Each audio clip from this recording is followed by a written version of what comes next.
Back to you, David.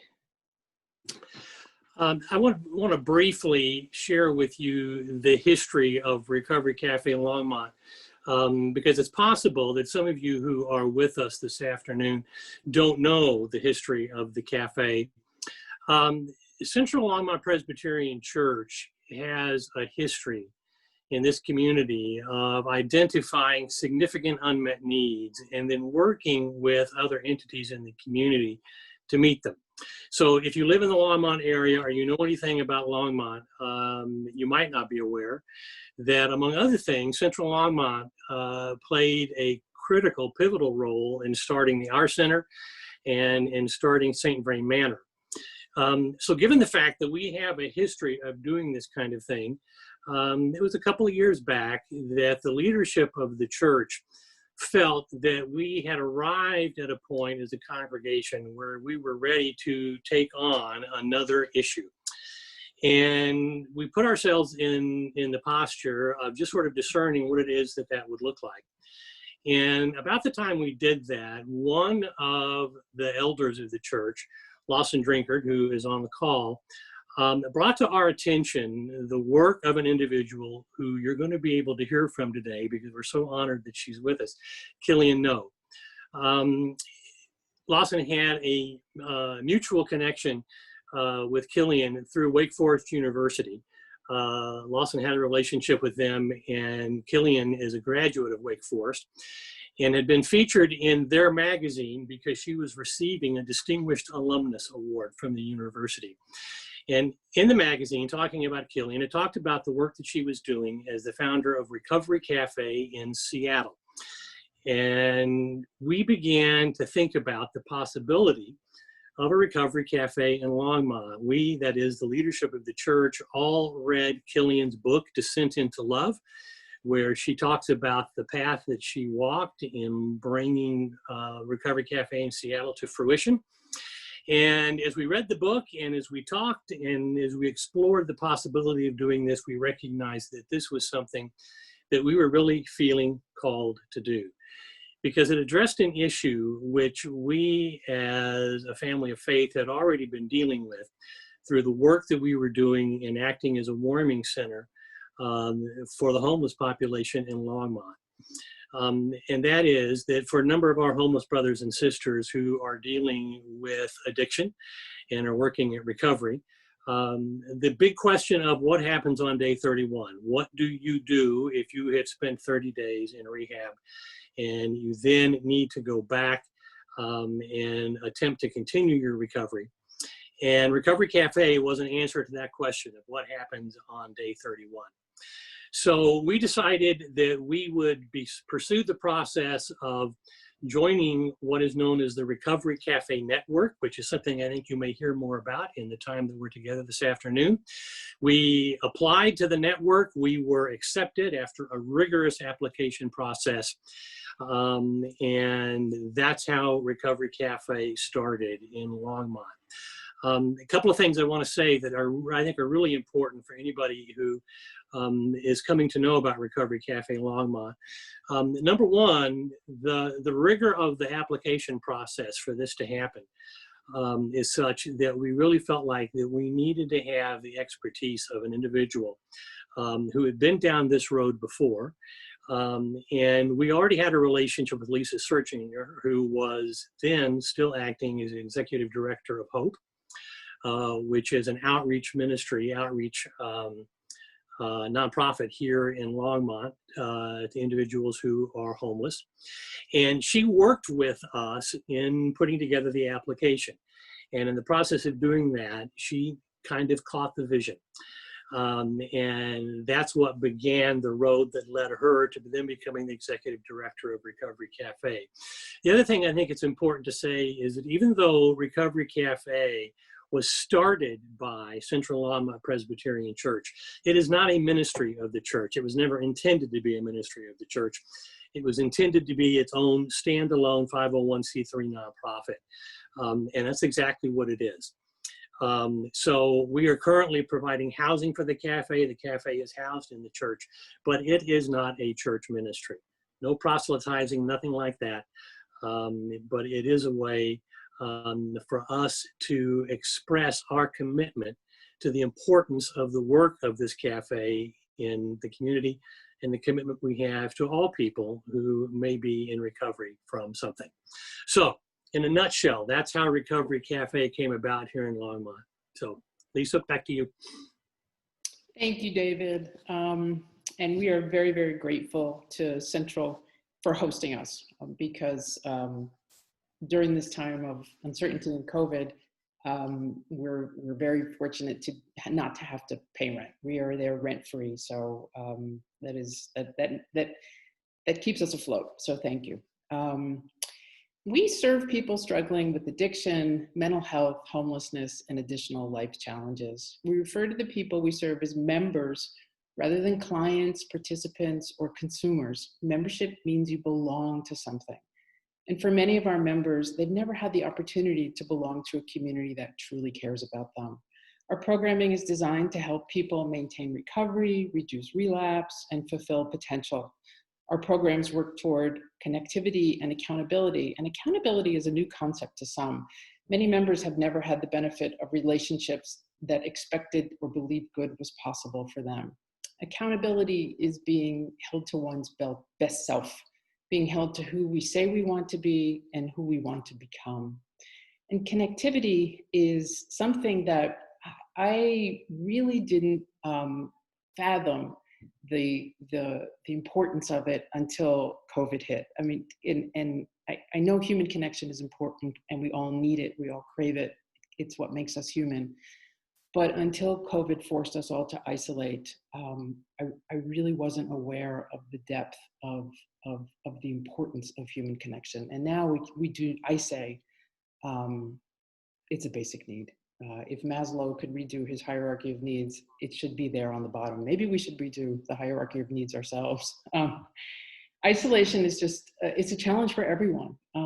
But for people in recovery, it can be a silent killer. So that's something that we've really become more and more aware of how profound that human connection is. I was planning on sharing more details about our program model, but I think most folks on this call are familiar with our work.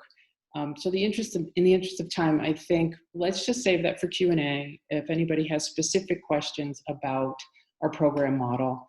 And I believe Killian's going to cover some of that. But I would like to share that since we opened in 2019, we have seen 250 unique individuals. They visited the cafe, and 97 of them have chosen to become members. I think that's quite the milestone for our birthday, our year one anniversary.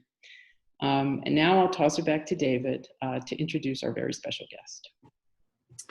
You have heard Lisa and I both mention Killian, and we are so honored and just thrilled to have Killian join us today. As I suggested in the little brief overview I gave of the history of Recovery Café Longmont, Recovery Café really owes its existence to Killian, to the vision that she had. She and her husband moved to Seattle, and once she was there, she began talking with community leaders and other individuals, asking them much the same question, frankly, that we at Central Longmont had asked, and that is, what is the greatest unmet need in the community? And again, she heard that there was a need for a place for individuals in recovery, individuals to experience community in the way that Lisa just spoke to. So Killian is the one, with the help of a number of other individuals, who was responsible for creating Recovery Café and its model, and for building the Recovery Café there in Seattle. And we are just thrilled, as I say, that she is able to be with us this afternoon. So without further ado, my friends, let's welcome Killian. Killian. Well, what a joy to be with you. Happy birthday, Recovery Café Longmont. One of the things that I love to do is watch great movies. And I learned recently that Andy, who will speak in just a few minutes, is also a movie lover.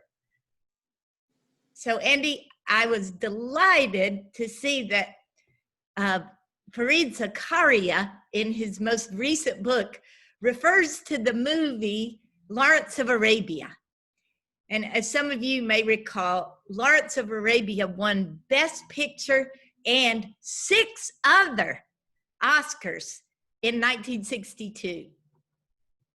The movie tells the story of the British diplomat T.E. Lawrence, who during World War I convinces a group of Arab tribes to unite, to cross an almost impassable desert, and to launch a surprise attack on the Ottoman Empire. Zakaria highlights a pivotal scene in which the soldiers are riding across the desert on camelback through blistering heat and a blinding sandstorm when they realize that one soldier, Gazim, has fallen off his camel and has been left behind. Lawrence instantly decides to turn back to search for the missing man. Now, the commanding officer objects to Lawrence turning back, and another one of the soldiers says to Lawrence, "Leave Gazim.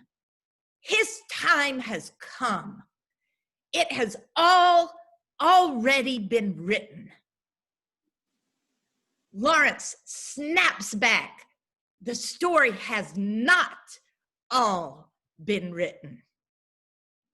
Then Lawrence turns back and searches through the desert storm for Gazim, who he finds disoriented and half dead. Lawrence scoops Gazim up into his arms, drapes him over his camel, and carries him to the camp where Gazim receives a hero's welcome. Now, a few minutes later, the commanding officer approaches Lawrence and offers him a cup of water, kind of a peace offering, I guess. And instead of taking the drink to quench his thirst, Lawrence repeats with conviction, "The story has not all been written." Lawrence, in fact, has helped Gazim write a whole new chapter. Zakaria's point is that this time of great suffering in our nation due to COVID-19 and civil unrest can usher in a time of great reform and the creation of compassionate, just systems. This time of great upheaval in our nation can be a time of writing a whole new chapter. Today, we have gathered virtually, yes, but nevertheless, we have gathered to celebrate Recovery Café Longmont, a community that refuses to accept that the story has all been written. We are here to celebrate a community that insists on circling back and scooping up in their loving arms individuals who have fallen through the cracks of our society. We're here to celebrate a community that gives a hero's welcome to individuals who might otherwise be left behind or left for dead. We are here to celebrate a community that, by being faithful to its call, is helping write new chapters in which all lives are valued as precious and sacred. As you know, there's a tendency in our larger culture to stigmatize, marginalize, and criminalize whole segments of our human family. What makes it possible for communities like Recovery Café Longmont to refuse to accept as a done deal so many of our brothers and sisters being left behind? What makes it possible for communities like Recovery Café Longmont to participate in the writing of new chapters? I'd like to highlight 3 practices of transformative communities like Recovery Café Longmont. And some of them Lisa has mentioned earlier. First practice, participation in structures of loving accountability. As Lisa pointed out, what we know at all the recovery cafes is that we cannot heal and be transformed from anything we cannot face.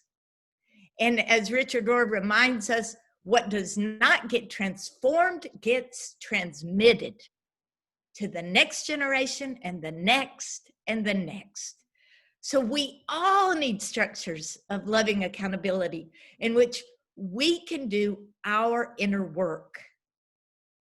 At Recovery Café, the structures that hold the facing of our past and the transformation of our future, these structures are called recovery circles. They are the places where we practice honesty and forgiveness, where we examine our destructive patterns and practice new healthy behaviors. One woman shared in my recovery circle, "I have finally come to forgive my abusive father, not because he asked for my forgiveness, but because I know I will never be free as long as I am holding on to hatred and resentment."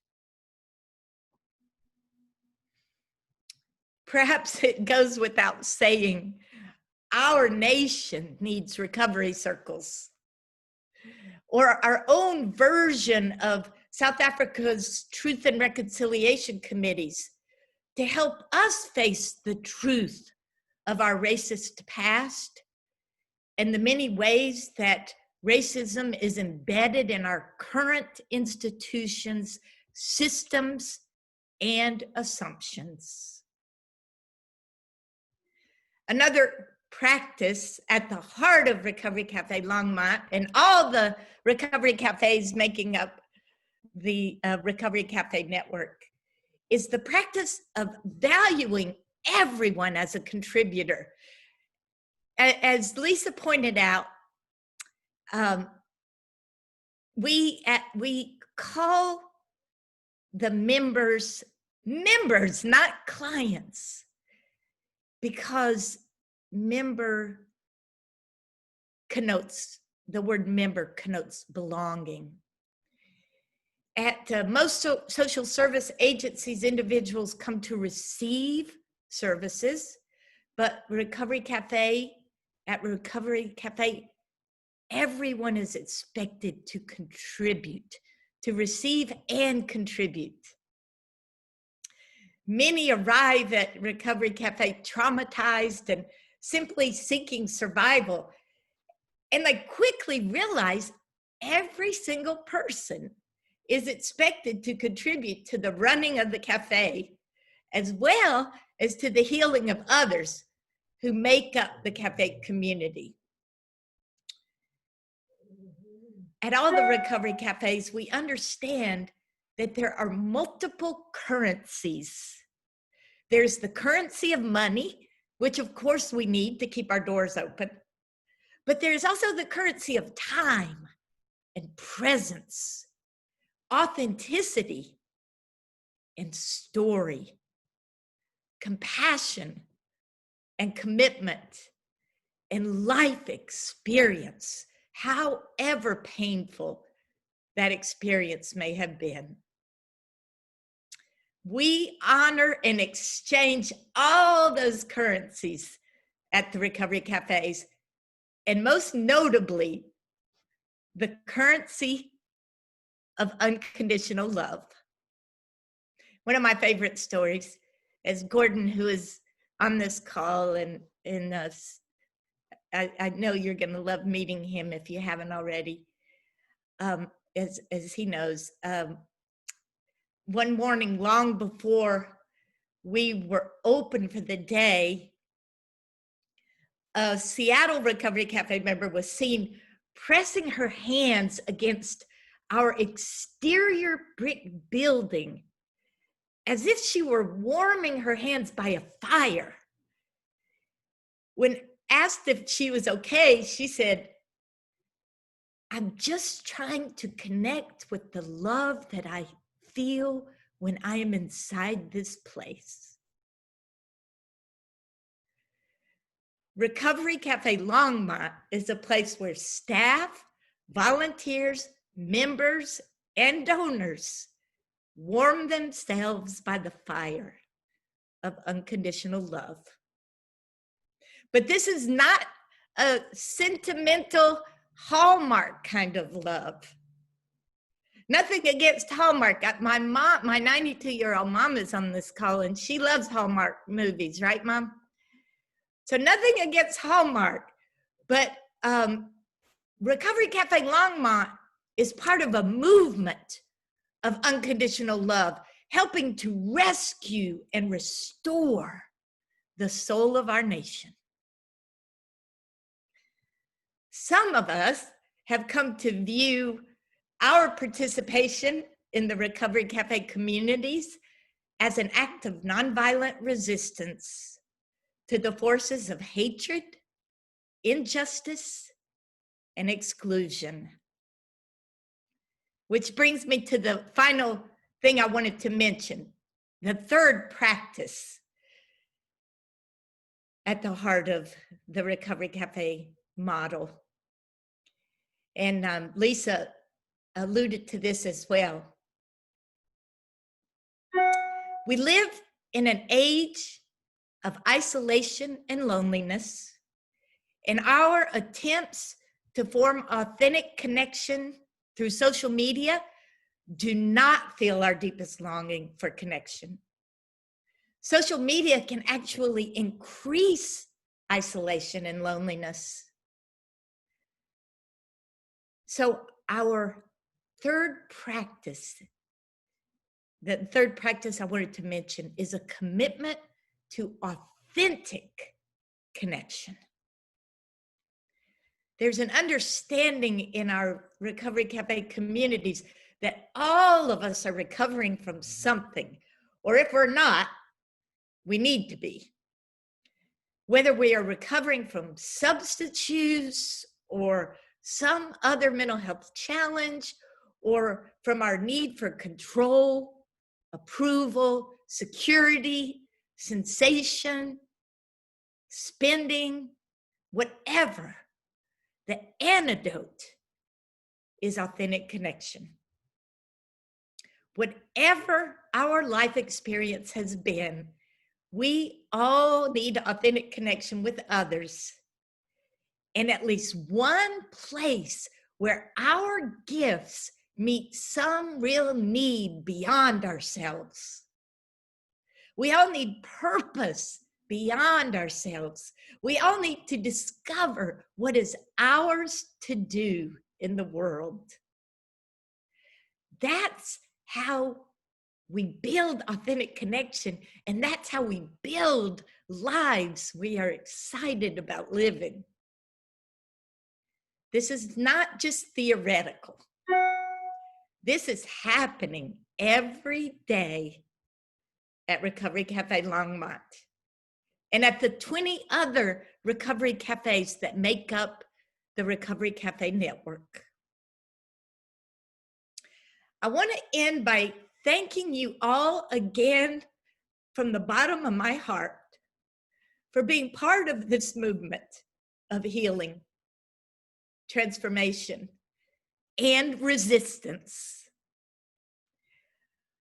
A movement that is rescuing us all and writing a new chapter in our nation's story.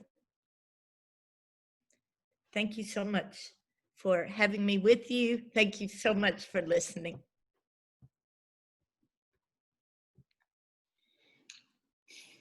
Well, thank you, Killian, for that reflection and for leading us and guiding us. One of the most precious parts of being Recovery Café Longmont is that we are part of the Recovery Café Network. And we have regular meetings with our cohort, with our colleagues, with Killian, with leadership. And I can't imagine being on this journey without them. It's made starting a nonprofit so much easier, but especially in this time of uncertainty, I keep saying that, knowing that we are held up by a network of support guided by this visionary leader just fills me up. So thank you, Killian. Now it's my great pleasure to introduce one of our members, one of our great advocates and champions. His name is Andy, and he joined the cafe soon after we opened, and has been our longest continuous member, rarely missing a day, and certainly our greatest champion. Anytime I ask Andy, oh, do you mind being on TV? Do you mind being in the newspaper? Do you mind doing a video? He's fully supportive. He never says no. I'm very grateful to that. And I was thinking of an Andy story. There are many, but one that really stands out for me happened the last day that we were open before having to close for COVID.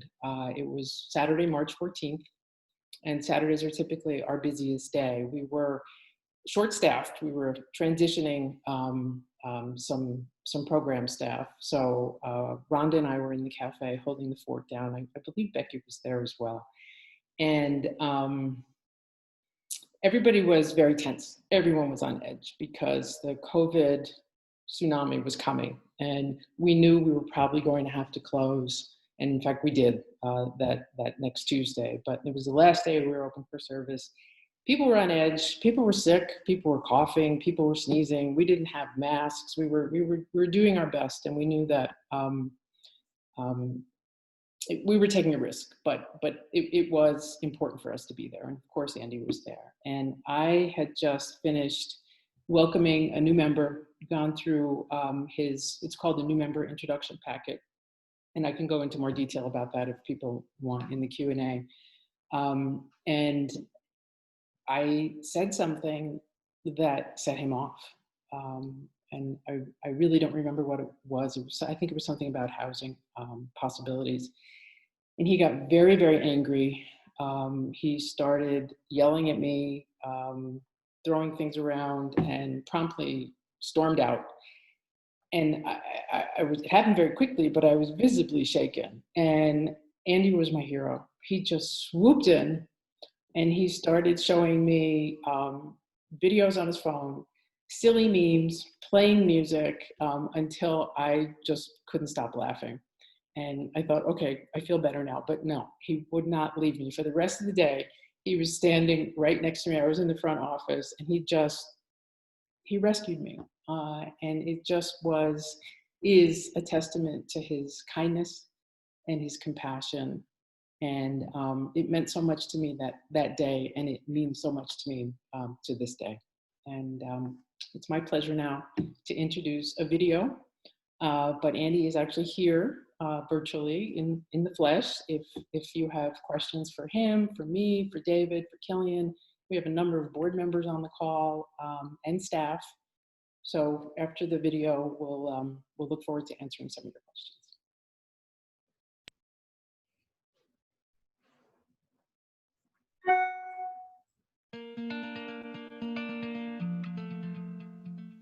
Recovery Cafe means to me is a sense of family, I kind of relate it to Cheers because everyone knows your name and they're not worried about who you hurt, what you've done, and where you've been. They're worried about your next step forward and how we get you there. So the cafe is very member driven and they listen very well. When we first started, we ended up, what do you want? And I said, I'm simple. Summer's coming to an end, we gotta have an ice cream social. And they said, fine, done. And they listened, and I thought, well, my idea is not gonna go anywhere. And the important part of this is, they listened and they did just what I wanted, an ice cream social. But not only do they listen, but I matter, and I make a difference. And they say, you're important, fine. We'll try, we'll fail. If it fails, we tried. But they're not willing to quit halfway through. They're willing to say, okay, so we failed, so what do we need to do to fix it to make it better? And I tell them, think big. The bigger, the better. Nothing's too big for the cafe. Because they listen and they take to heart what they believe in. Ladies and gentlemen, I'd like to welcome you to the Recovery Cafe's year celebration. I am glad to be a member, proud to be a member, and glad that you're all here tonight.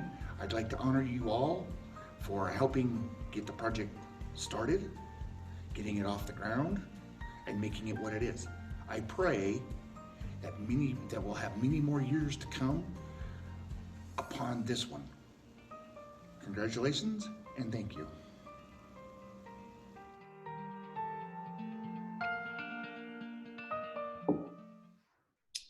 Thank you, Andy.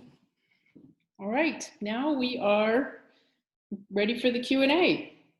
Does anybody have any questions? I'm looking. You don't have to put them in the chat. We've got, I think, plenty of time. If folks just want to unmute themselves and ask a question directly, I'm fine with that too.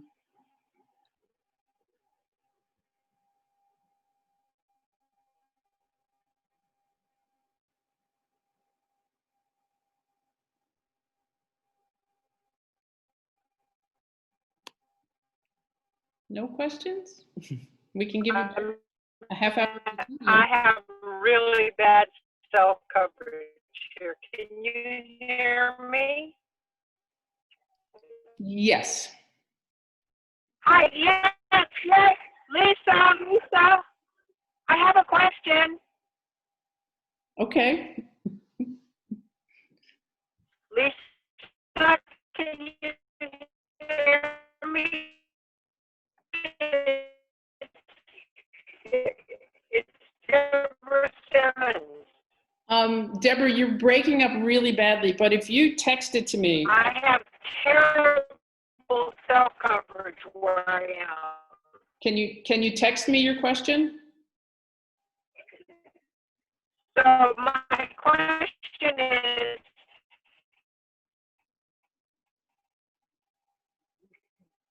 how is today and where you're at right now different than what you envisioned when you started?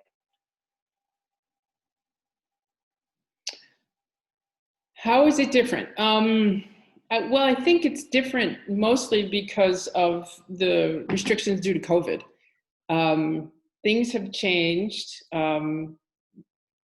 because Boulder County Public Health and Colorado Public Health and the CDC and you name it, we're compliant in every possible way, have pretty much dictated how many folks we can serve and how we can serve them. So other than being impacted by COVID,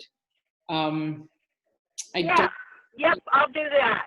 Yeah, I don't really see any way that our service model is different. We've expanded our services to include bilingual and bicultural peer support, and we also have another peer support specialist on staff. So from a program standpoint, outside of COVID, we have deepened our service model by offering direct peer support in several different areas.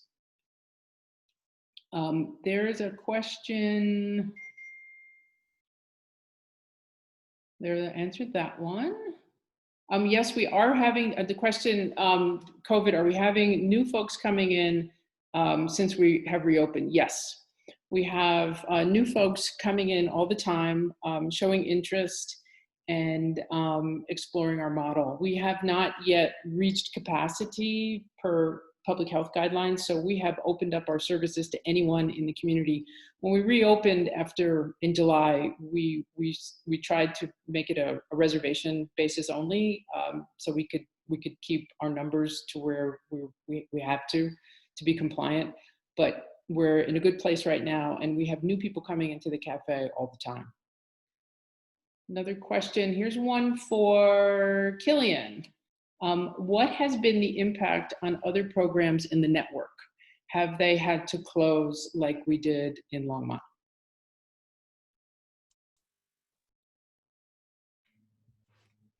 That's a really good question. The impact has been huge on all of the 20 recovery cafes in the network.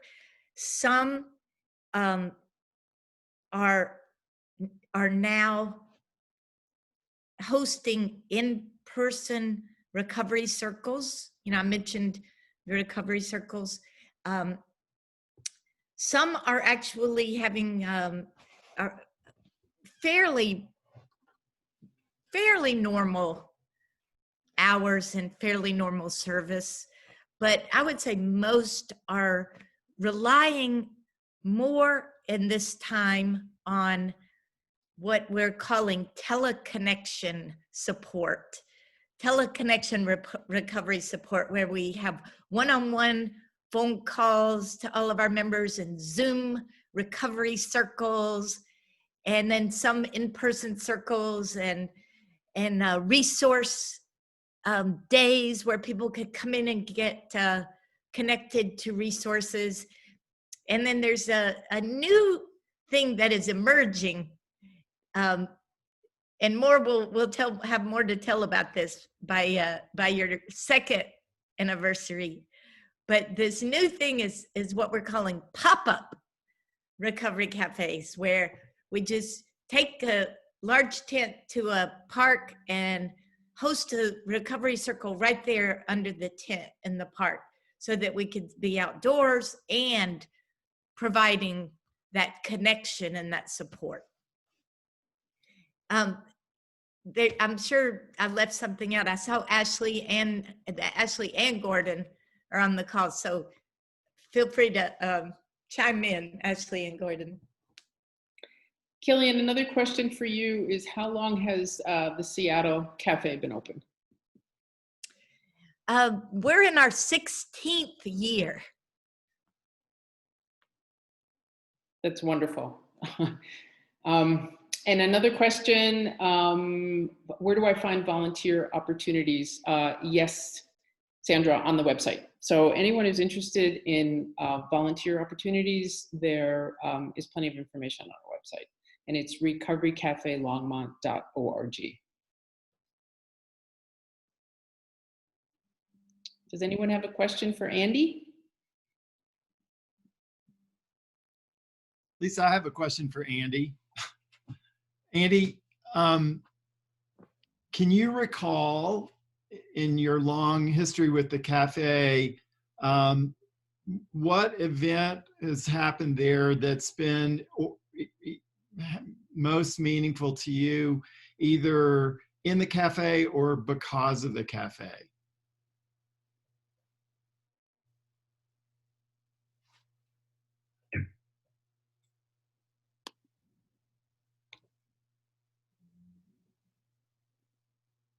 We're having a hard time hearing you, Andy. You okay? You can hear me? Now we can. Okay, car went by. So the big one that I found impactful for me was getting ready for week of Thanksgiving. So we decided to put the tables together and we come up with this whole conversation around dead, living, fiction, or non. You can invite 5 people to your Thanksgiving dinner. Who would it be? Majority of everyone came up and said Jesus. Then everyone said Judas Iscariot. And then he said, well, we got to have the other 11. And he said, no, we don't want the other 11. We just got questions for Jesus and Judas Iscariot. And this conversation went on. It went on for a long time. It went on Abe Lincoln and Maya Angelou and just people just smiling, laughing, being themselves. They forgot that they were at the cafe. They forgot that they were having addiction problems, or they forgot that they were hurting inside. People laughed so hard, their stomach hurt by the time we got done with that. To answer the other half of that question, what's been impactful since being a member of the cafe, I've learned to be a better community member. I've learned to be a better human being, I guess you'd say. And you all have taught me how to treat people that are different than me. Unique. I won't say different. Unique. The same. Because we're all on this journey together and we're all unique.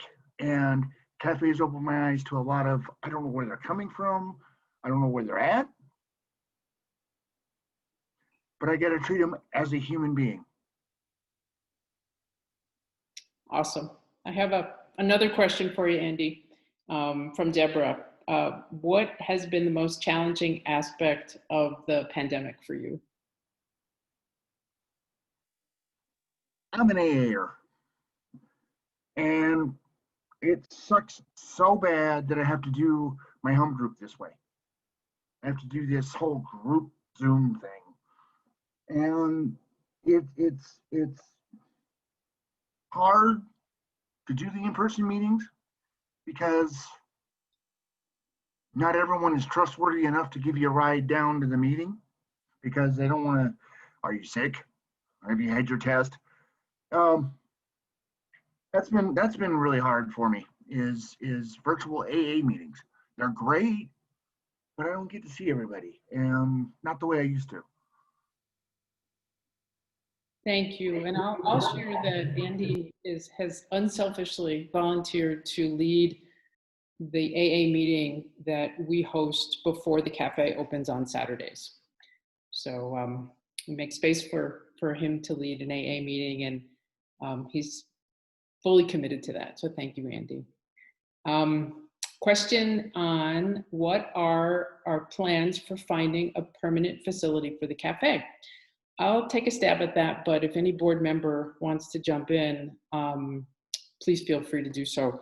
The board met last January for our first strategic planning retreat, and one of our goals was to identify the needs for a new location. What do we need? What do we want? And Ashley was very gracious to work with us. Ashley from Seattle, from the network, and began the work in earnest to identify what our needs would be and what the cost would be.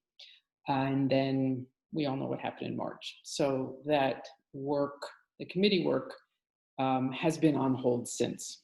We have identified some of the basics of what we need, like location and number of rooms and square footage and space for a commercial kitchen and things like that. But we have hit the pause button for moving forward to actually starting to raise funds and locating a building to either rent or purchase. So it's on hold until we know more about what the future is going to bring, because let's be honest, COVID has impacted giving and fundraising. And we don't feel that it's the right time for us to commit to perhaps a multi-million-dollar capital campaign when we don't know what it's going to look like for everyone in our community, let alone our country, in any time soon. So David, Lawson, Steve, anyone else who serves on the facilities committee or any board member, would you like to share something?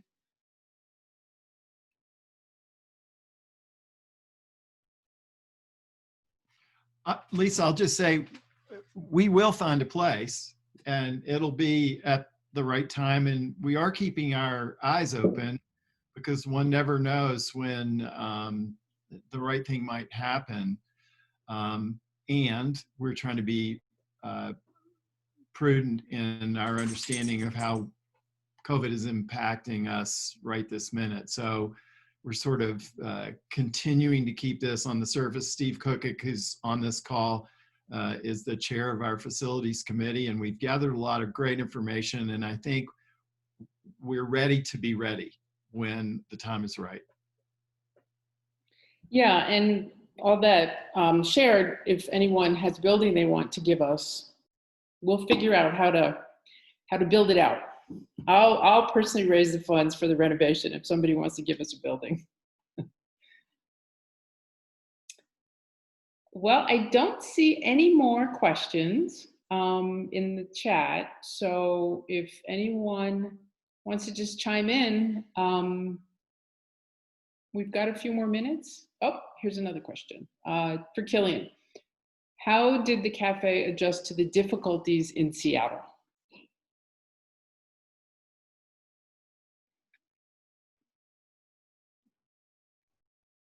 The challenges around, I'm assuming you're referring to some of the civil unrest. Is that what you are referring to? Yes, Dave is shaking his head yes. Okay.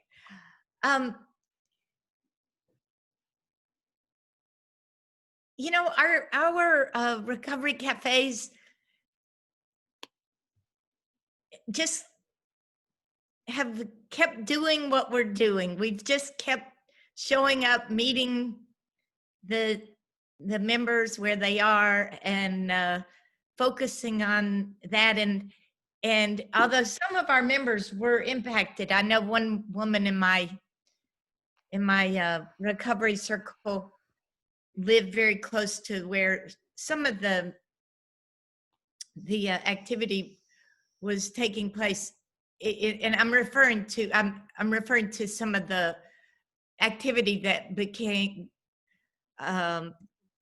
received a lot of national news.